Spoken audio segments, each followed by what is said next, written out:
The Aro Benaiah Show, where we dive into real stories of builder, creator, and leaders who have made impact through hard work and purpose.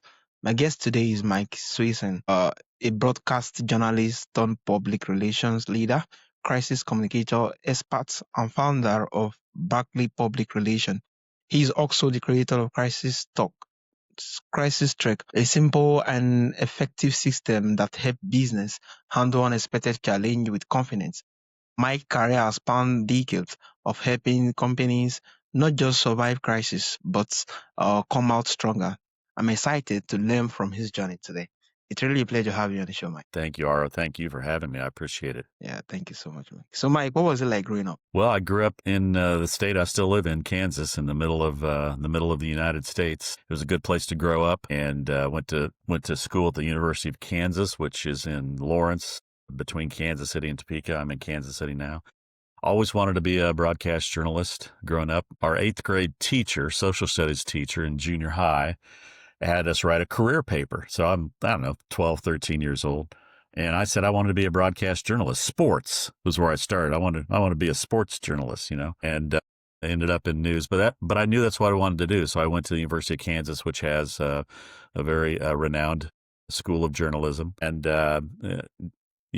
went through that. And I had the good fortune of working at the public radio station at the University of Kansas as an intern. I got it 2 years. I got an internship, which allowed me to be working in radio as I'm still in school. So it was a huge, huge opportunity that I always look back on as being incredibly important, because I was able to start working, and doing newscasts and going out and covering stories and all that. And then I got into a real good break when they decided, as the station decided, to start a bureau in Topeka, Kansas, where I was born, which is the capital city of Kansas. So to cover the legislature, to cover government, cover politics, and there I am, 21 years old, and I'm going to get to go be the first person for that radio station to set up their State House bureau, as we call it. Aro, those are breaks that we all come to moments in our lives where we get a good break, and hopefully we can always take advantage of it. And I certainly took advantage of that one, and that set me on my career. Wow, that was really amazing. And the story is fascinating. It's the fact that while staying in school, you have more like an opportunity to practice what you're actually more like studying. You have more like a career capital, which reinforce what you are looking forward to doing, not just studying alone. And that was really pretty amazing. So you started your career as a broadcast journalist. What was the experience like, and how did that shape your understanding of public communication? Well, it was. I really enjoyed being a reporter, and I also, so I worked for the radio station, but before I graduated, I actually got on with a TV station in Topeka on weekends. So I was, going to school, working at the radio station during the week, and then I worked on the TV station on the weekends, running audio, just learning the production side of things. And so the TV station hired me when I graduated. So I started out as a reporter, but then I went behind the scenes and became a director. So we did 2 live newscasts a day during the weekday, 6 and 10 o'clock news.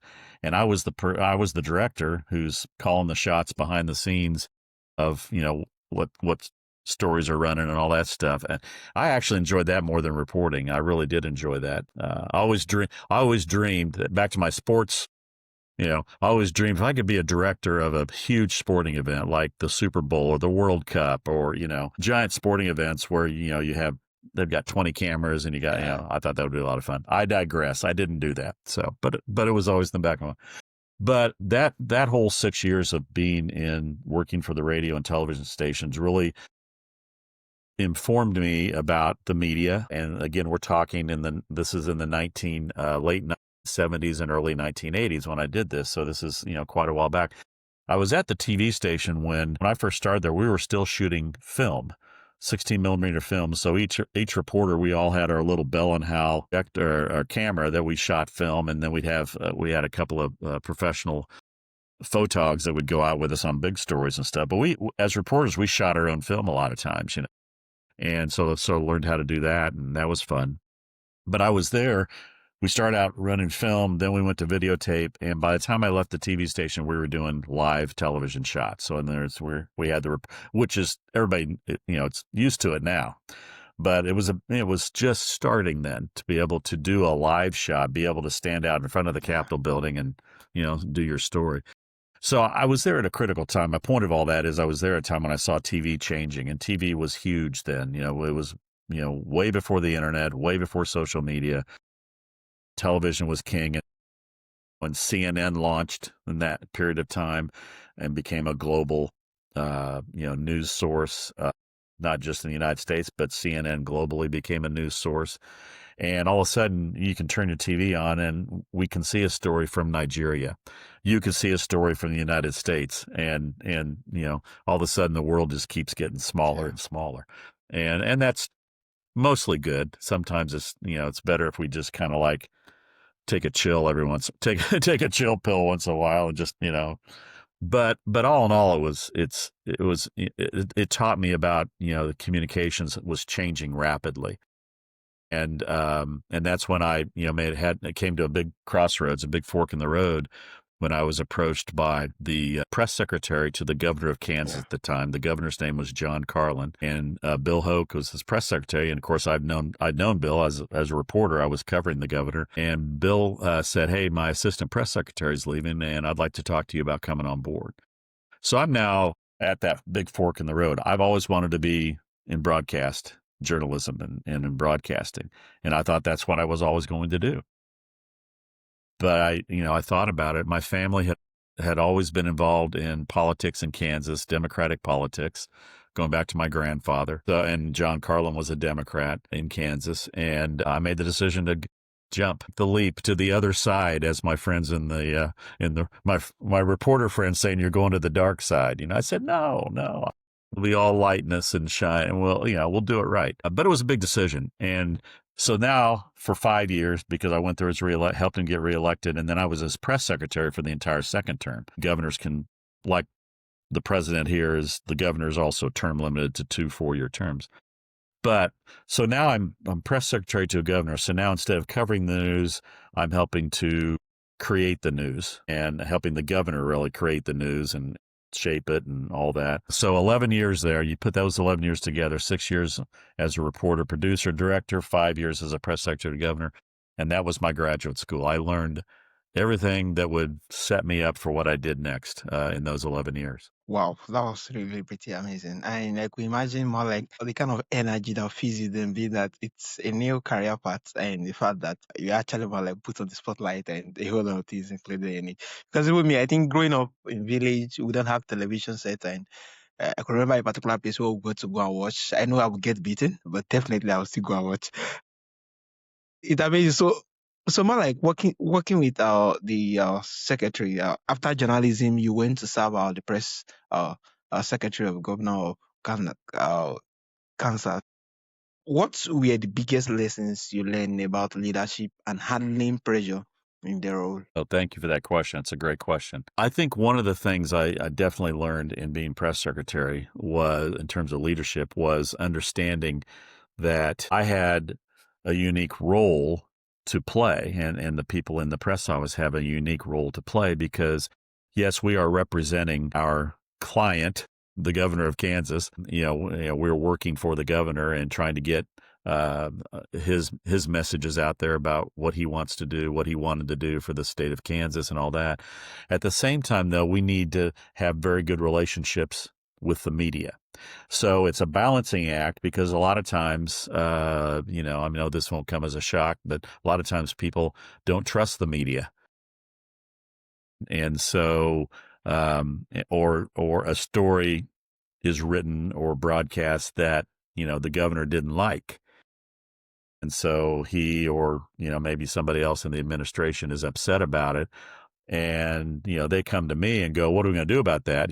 Now, if there were facts that were wrong in the story, we go fix it. I would sit down with the reporter and say, "This wasn't factually correct, and here's what the facts are," just so you can, put that into a, so if there's something that was wrong about the story, then the governor's right. I need to go meet with that reporter, but it's a balancing act. And so I think from a leadership standpoint, you learn, it served me well to understand when I eventually got into public relations and started a public relations firm in Kansas City, helped me to train people who I was hiring to understand that we have a balance. Our clients are paying us to represent them and tell their stories. At the same time, we've got to develop relationships with the media, that the media trusts us, that when we go to them, we're bringing a legitimate story to them. We're not just bringing fluff and fiction, fantasy. We're bringing real story. So it's always a balancing act. And I think that in terms of leadership, you've got to be able to give and take and go back to your client and say, okay, we checked, this is what you said. You were quoted saying this, and I know you didn't like it when you read it, but guess what? You said it. So if there's something wrong with what you said, we need to fix that. Anyway, it's that balancing act back and forth between the client and the media.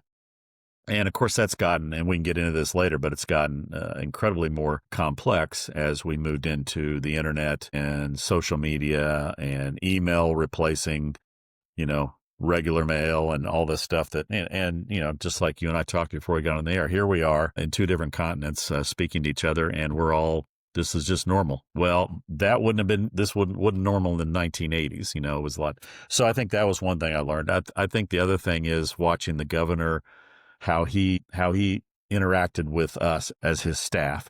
He was very open. He enjoyed the give and take of us getting in the room together, talking about issues, and he listened to all of us. He respected the fact that we might have an opinion that might be important for him to hear that he hadn't heard. And so I absorbed a lot of that, watching how he treated us as a staff, to know going forward that was something I wanted to emulate and make sure that I took forward as I began to build a company, is to say, I'm going to hire these people. I need to let them do their jobs. I hired them for a reason. I need to listen to them, because everybody you hire comes in with a point of view that might be slightly different, which is great, which is great in an organization to have diversity of opinions. And so that was the other thing I really took away from working for the governor. Wow, amazing. Thanks for sharing, Mike. So what made you decide to step out and start your own public relations firm, Barclay Public Relations, back in 1987? Well, so I'm again, the governor was term limited, so I was his press secretary for his second and final term. Our lieutenant governor was going to run for governor then in 1986, and I moved over to his campaign in August of that year, so about 2 months to go before the election in November, and worked on Tom's campaign. We did not win, so I woke up election morning going, I got 60 days to figure out what I'm going to do, because on January 20th, 1987, John Carlin was no longer governor. So I went through a thought process of even thinking about going back into broadcasting and getting back into that track. But I had a friend call me who said there's a public relations firm in Kansas City that's looking for an account executive. So an account executive is kind of the first tier in a PR firm, where you're working on, you'll be assigned certain accounts and certain clients and stuff, and you're the low person on the totem pole. But so I was interested, and I thought, well, that's kind of interesting. In Kansas City, it'd be kind of good to get over to a bigger city and maybe have more opportunities. So I went and did the interview. But I want to tell you one story that I always told students. So I went in for my final interview, and this was not at Barclay. This was a different PR firm. It's called the Boasberg Company. And Howard Boasberg was a legend.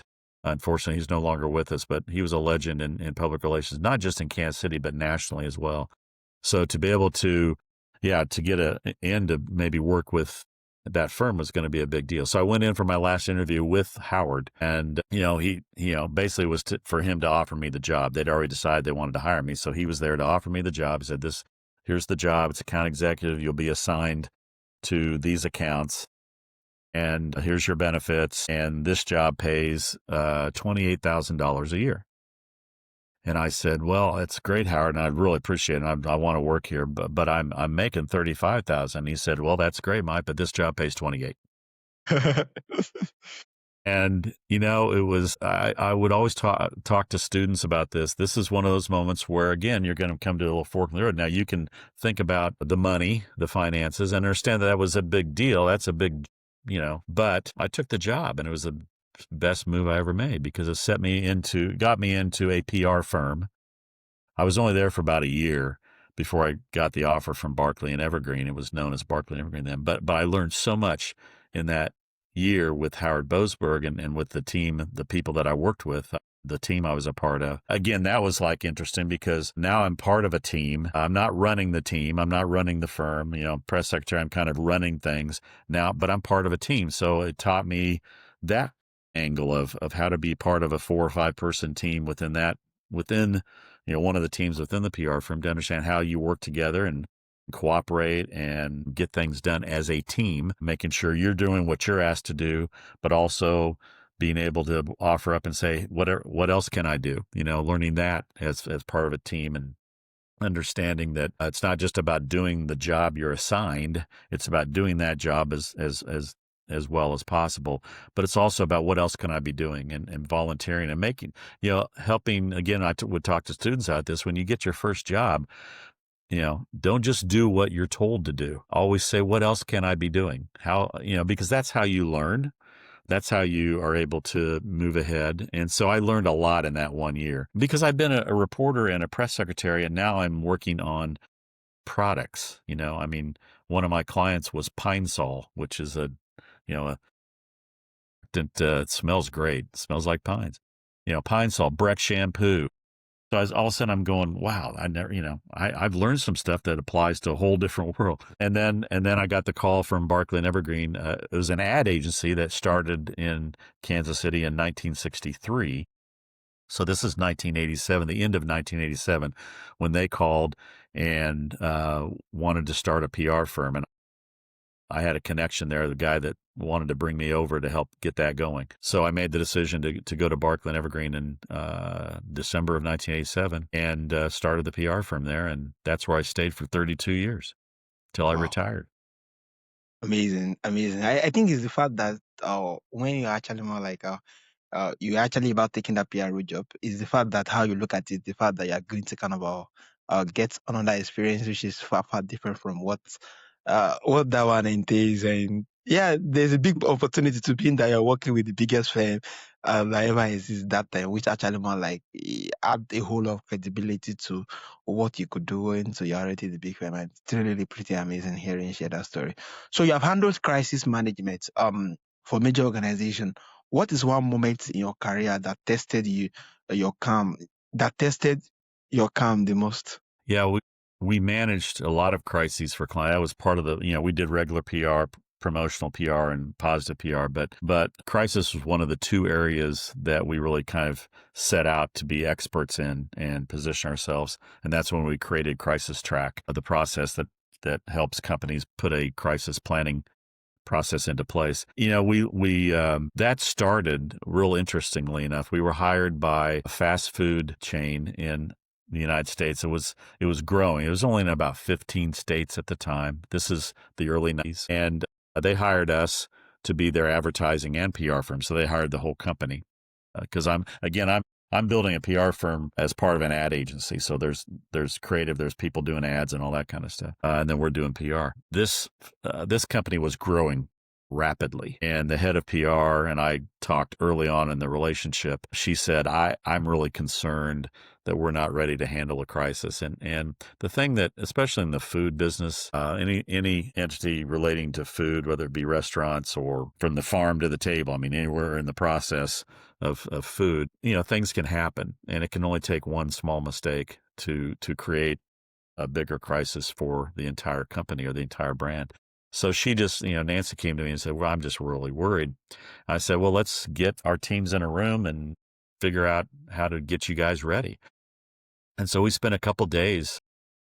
They came up to Kansas City and we spent, our teams worked hard on the 2 days. And the premise going in was, we got to keep this simple because too often crisis planning becomes this really complicated thing for companies or organizations. And it's not just companies, it's also nonprofits or NGOs or any organization is going to face a crisis potentially. And no matter the size of the company, it can be small companies, it can be large companies, but everyone's going to face something. So we got in a room and said, we got to keep it simple. So we came up with 5 steps, and those 5 steps are right here. I'll just roll through them. It's, you need to pick a crisis team. So in other words, you've got a team of people that are that are helping run your business. Well, now you need to pick out a few of them to have additional responsibility. They need to be part of your company's crisis team now. So pick the team, know who's going to manage the crisis. That's an important first step, because at least now when a crisis happens, we know who's going to get in the room and start managing it.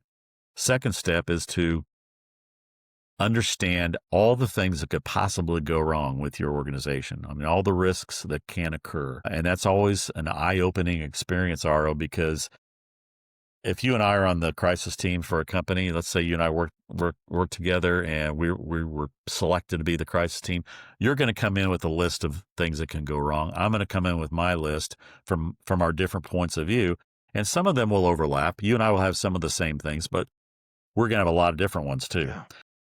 You're going to have ones that I've never ever thought about, because wasn't in my purview. It was in your purview, but you know it can happen. So all of a sudden now we're building this list up, and if you got 5 or 6 people in the room adding to it, all of a sudden you have dozens and dozens of risks written out up on the wall of all the things that can go wrong.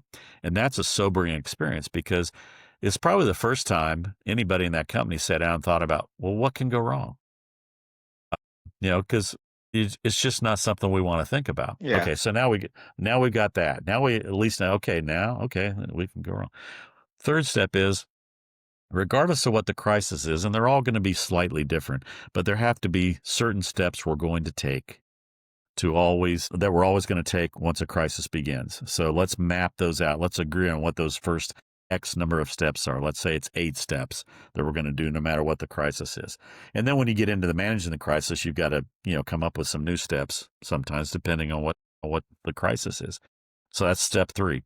Step 4 is, now we go back to that big list of risks that can occur, the things that can go wrong, and we develop messages for each one. So in other words, if a natural disaster hits our organization and, it's a hurricane or a tornado or an earthquake, and it damages our facility, we need to have messaging.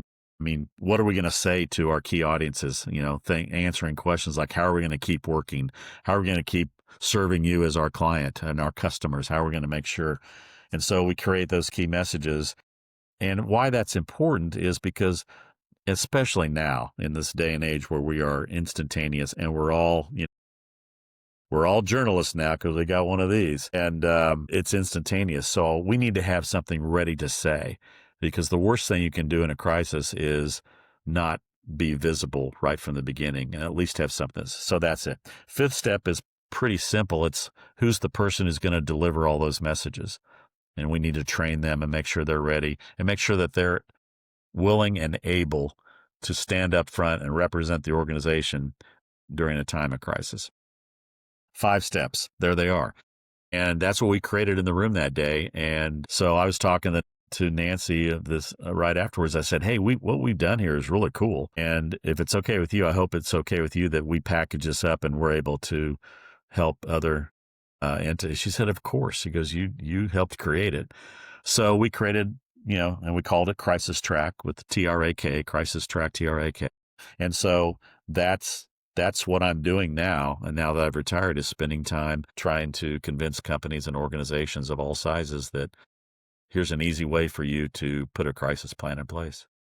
Wow, this is really, really amazing with what you are doing with Crisis Track. I think it's really lovely, because business will never think this very way to see, because it's sometimes there's this particular nature where a whole lot of person just say, just be positive. There's no need of analyzing those things that are unknown. Let's be realistic. A whole lot of things could go wrong running a business, doing your things, and having more like a way of actually more like putting a standard way of approaching it. It's really key. And just hearing this thing out, it's really, really profound. Being that, yeah, you are ready about the days where success come into being, and you are ready to when it's not success, it's the other way around, to show that there's a whole lot of things that could actually more like be done. So let's talk about our Crisis Track.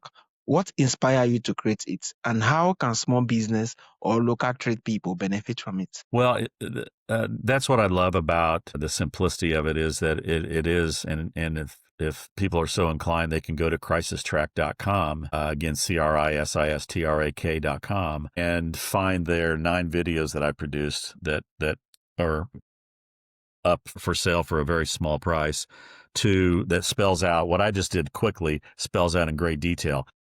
And the beauty of it is a small company with 10 people can't afford to have a PR firm, can't afford to, but they can use this process and do it themselves and put their own crisis plan in place. And if they run into an issue or something, I can easily hop on a Zoom with them or on the phone or whatever, and help them get through any hurdles or anything. But that's the beauty of it. It's simple. And so you can do it yourself. And so you don't have to be to be a big company to have a crisis plan. And I also like to talk, to people who may be listening to us, Aro, about who may be thinking about starting a business of some sort. And so they're putting their business plan together, and they're probably talking to some people about, getting some investment to get their business off and running. And I'd have to believe that anybody who includes a plank in their business plan that says, and when things go wrong, here's what we're going to be doing. Here's how we're going to handle it. We're going to have a team. We've thought about all the things that could go wrong. We know what our first 8 steps are going to be. We know what we're going to say right away, and we got somebody lined up to do all that. And I got to believe that an investor in a potential small business would go, sign me up, because you've already thought of the hardest thing. You've thought of the worst thing that can happen, but you've got a way to handle it. And I just think for somebody starting a small business, this is for under $1,000, you can get these 9 videos and produce your own crisis plan and have me on the horn with you if you need some help. Wow, amazing. Thanks so much for that. So you have seen how communications can make or break a business. What are the key traits of great communications during tough time? Transparency, honesty, all the positive things we do to try to promote our companies, our organizations. So the positive PR things we're doing, and maybe if you're doing some advertising as well to promote yourself, that's all building up a savings account of positive feelings about your company, about your products and your services or things you do. And if you're a small company, if you have 3 people in your company, but you're out there churning away and you're building rapport with customers and you do what you say you're going to do, and then trouble hits, you don't stop being that same person. You're still going to, do what you say you're going to do. You're going to be honest and transparent and say, yes, we have a problem right now, but here's what we're doing to try to solve it. And no, we're not through with it yet. We know it's impacting you as our customers, and you may have gotten off the phone yesterday with a prospective customer who hasn't signed on yet, and then the crisis hits, and you call them back and say, I know you may have heard this is going on. Here's what we're doing. We're on top of it. And so that you're building trust. And that's why it's so important to have a plan in place so that you know what you're going to do during a crisis when it first begins, because that savings account over here, you're going to have to use up some of it that you build up in the positive side. But if they see you acting, if the public at large, if media, if your customers, prospective customers, and let's don't forget maybe the most important group, your employees, your staff, the people who are helping you do the work every day that you're doing as an organization, they need to feel good that, hey, I'm working for a company that knows what the heck they're doing. And so it's that transparency, openness, honesty that builds trust, expands trust. And if you do it right, when the crisis is over, I guarantee you're going to be stronger than you were before the crisis started. Wow. Amazing. So key. I think communication is really key. And the way you analyze it, it just shows that not just to your employees alone, but also your customer, which really shows that yes, you are there for them, and the fact that you are acknowledging the fact that there's crisis and you already have a plan to pull this through, which is really amazing. And it's going to definitely reaffirm their trust towards the business and towards the brand entirely. So you have built more like a long respected career. But what personal value guided you through those years of pressures and decision making? Well, from a communications standpoint, we had a mantra at the PR firm. It was a single voice, full message. And what we meant by that was, as an organization, we need to agree on what we're going to say about this new product. We need to agree on what we're going to say during this crisis. We need to agree on what we're going to say.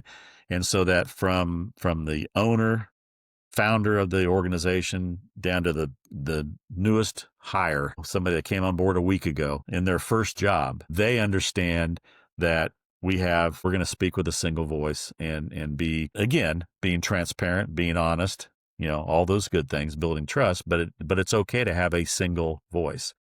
And the message needs to be simple. And that's never become more important than it is today because of all the noise that's out there. And quite frankly, we're at a point where we have more noise than actual good communication going on sometimes in the world. And that's a whole nother show that we could do. Yeah. But that's, keeping it as simple as possible. So I always like to use the example of, let's say you're a client of mine, Aro, and you have a company and you've come up with a new way to do something, new product, new service, new something, and you want to promote it and get it out there. So I'm helping you do that. And you may tell me, well, this new service, we can do 15 things with it. I will say to you, that's great. I can't wait to talk about all 15, but what are the two most important? Or what's the one most important? No more than three, but what are the two most important things so that we keep the message simple when we start communicating?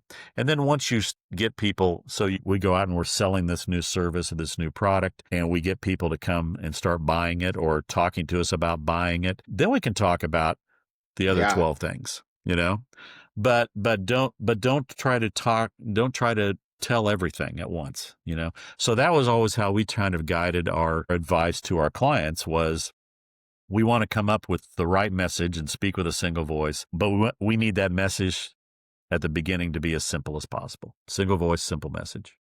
Wow, this is really amazing. Single voice or simple message. I think this really speaks volume, especially how you tailor it to the fact that if a business have a whole lot of things they are doing, what you usually ask them is to pick out the two most important things that speak volume to what they want to stand for.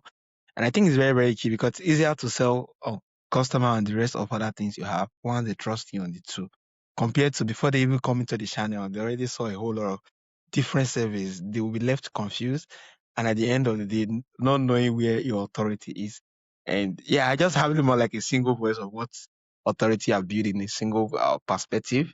Can actually more like shoot towards the different services you already have. But this is really amazing. So what is the one stories from your career where you saw a company come out stronger after a crisis, and what made the difference? One of the most famous crises that occurred, and I was not involved in it, but it really illustrates your question really well, was the case of Tylenol back in the 1990s. So Tylenol, the pain reliever, they had some product was being tampered with, and some people actually got sick.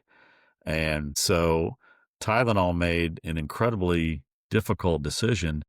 They ordered their supply of Tylenol to come off the shelves of every grocery store, every drugstore, every convenience store, every shop, wherever Tylenol was sold.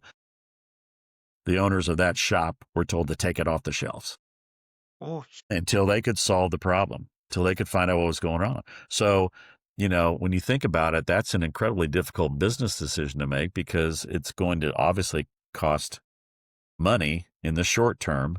But Tylenol made the proper decision to say, we can't think about the short term.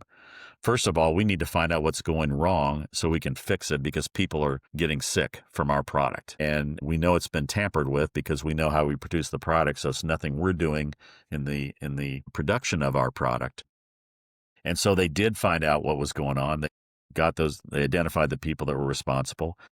And then within a short period of time, about a 2-week period, they put the product back on the shelf and were able to tell the story that everything was fine. That is a powerful story, which demonstrates, and that's a giant company.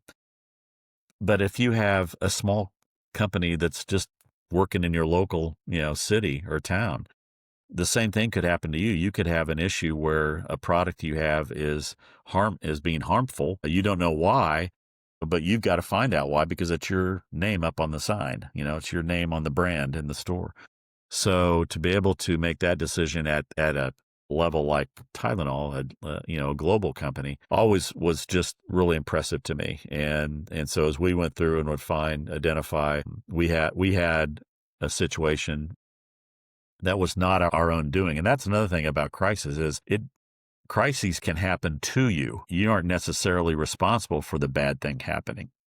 So now one that we were involved in, and if I'm going on too long, just let me know, but if there was a company that produced peanuts and they produced raw peanut product for, all kinds of companies. And this company turned out not to be a very good actor. They were not following proper food safety in their production, and all of a sudden there was some bad product getting out into the marketplace. Again, these people are not selling peanuts at the store; they're selling peanuts to we had an ice cream client that bought their product for the ice cream they made.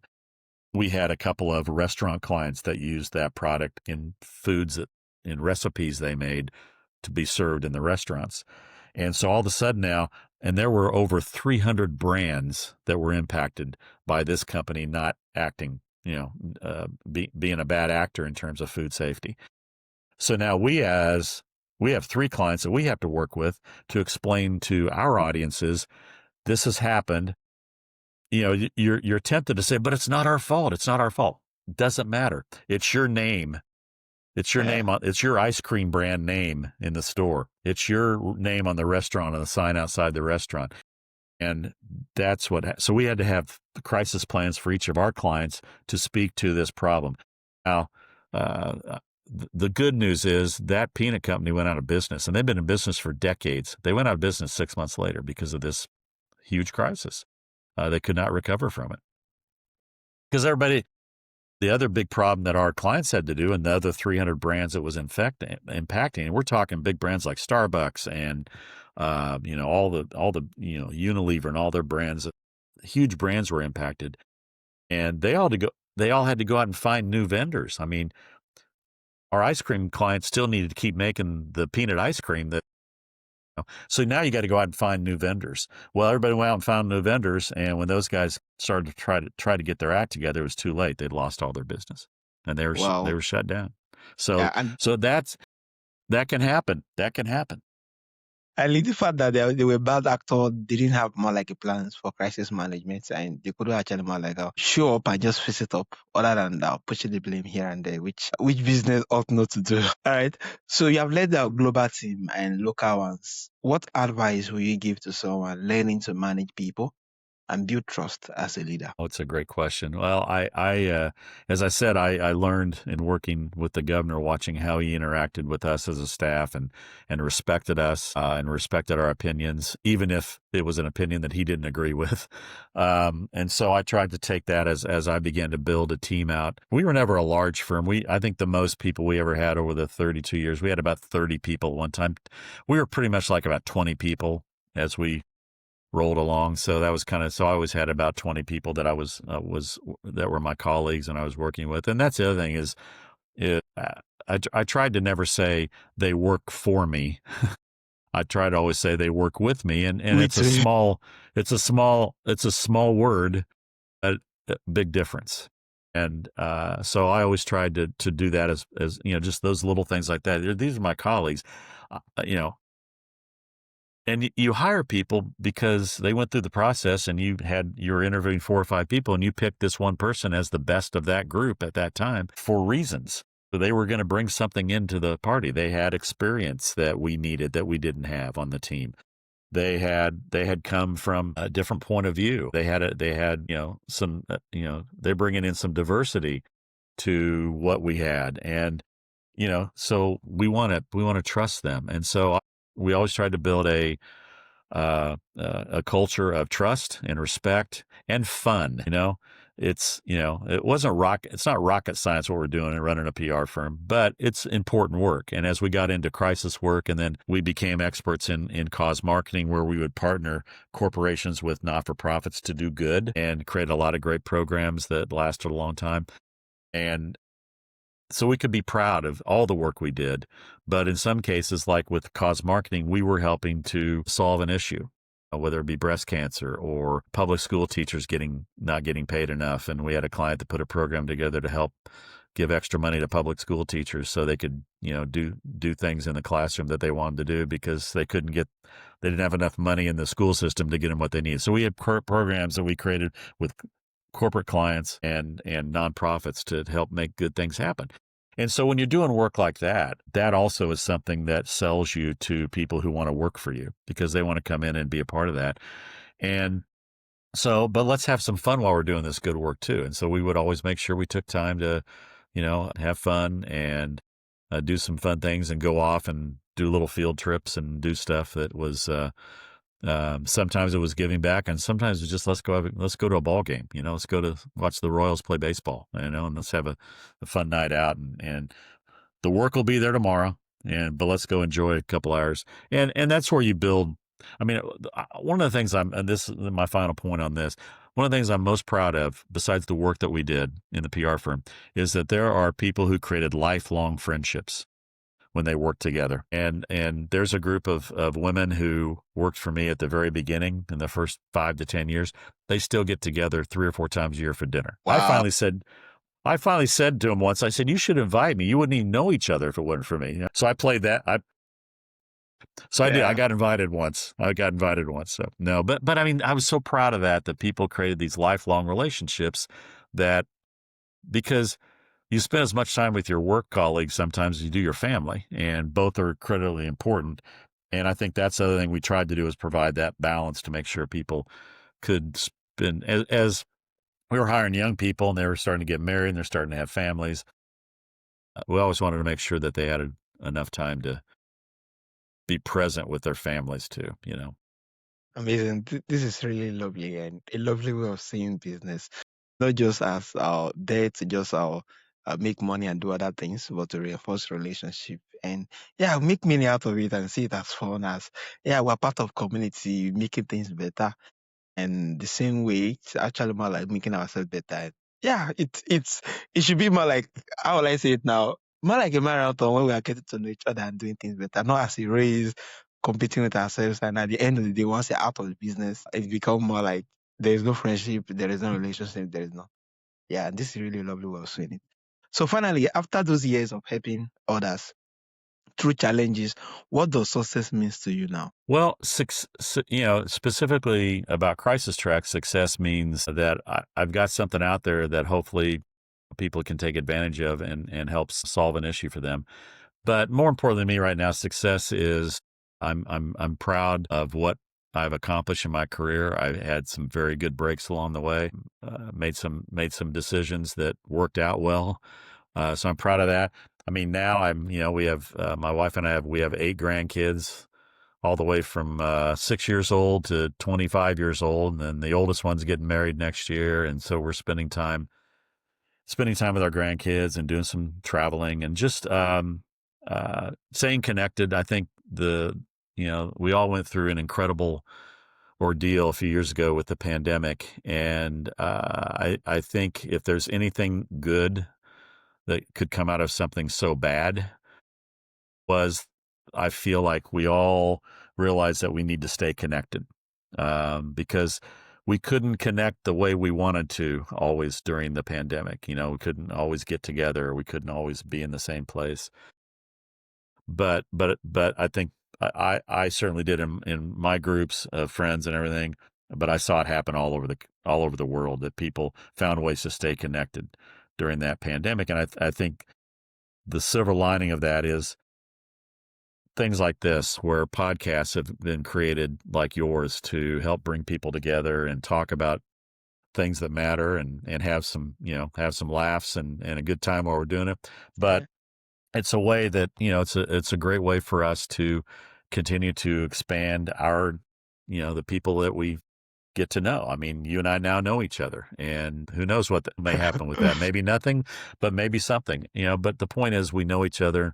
And when this is published, I'll put it up on my LinkedIn profile and people can watch it if they want. So there'll be people that I know that will see this podcast and meet you and look at what a great service you're providing in bringing people together. Yeah, thank you so much. It's really amazing having you on the show. Yeah, so Mike, tell us how can my audience connect with you? How can they know more about you, and what platform can they actually do business with you too? My LinkedIn profile is the best place to go. So it's Mike Swenson 1, and or you can just go on and search. But my LinkedIn profile has a lot of content on it about crisis. It also talks about, I'm also co-host of a podcast here in Kansas City that I've been doing for a couple of years. Yeah, I just have. Well, I always wanted to get back into broadcasting. See, amazing. I'm back. I'm back. I'm doing Good to have you back. broadcast. So LinkedIn profile, and then crisistrack.com is where the product Crisis Track exists. And again, 9 videos that I produced that lay out in detail how to build your own crisis plan. Yeah. Crisistrack.com and LinkedIn, my LinkedIn profile, Mike Swenson. Yeah. Thank you so much, man. Thank you for sharing your wisdoms and stories with us today. Your journey shows that preparations, honesty, and calm leadership can turn away challenges into an opportunity. To our listener, you can learn more about Mike's work and access his crisis management system at christrek.com. This is Aro Benaiah Show, reminding you that true leadership isn't about avoiding the storm, but learning how to navigate it with purpose. Once again, really a pleasure having you, man. Thank you, Aro. I had a real good conversation. Thank you very Yeah. much.